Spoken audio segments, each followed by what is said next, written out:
dahil devil lang yan na nagpapanggap na batang Annabelle. Ito lang, Annabelle. Ito ang cursed ragdoll ng Annabelle. Siyempre, ito yung famous sa Conjuring, Ed Lorraine Warren. So, parang ano siya sabi gumagalaw daw, minsan nananakit, ganyan, nag-iiwan ng notes, sabi do sa mga unang may-ari, di ba? Sabi nila, si Annabelle, siya yung spirit ng batang babae na nandun sa doll.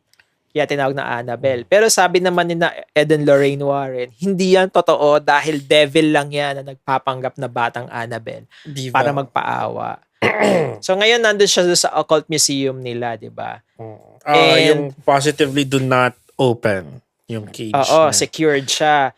Pero recently, mayroong namatay na paranormal investigator, si Dan Rivera, na nakatour nung July 2025 lang. Nakatour yung si Annabelle.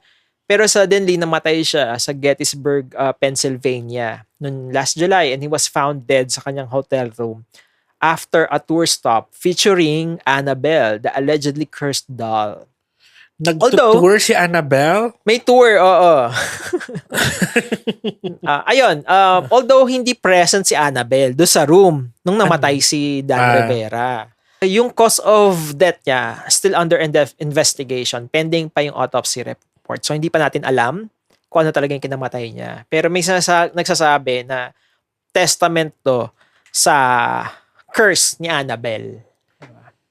And right now, sorry, dagdag ko lang, ang may-ari na kakalabas na balita lang kahapon, ang may-ari na ng buong museum, occult museum, tsaka even itong si Annabelle ay si Matt Rife.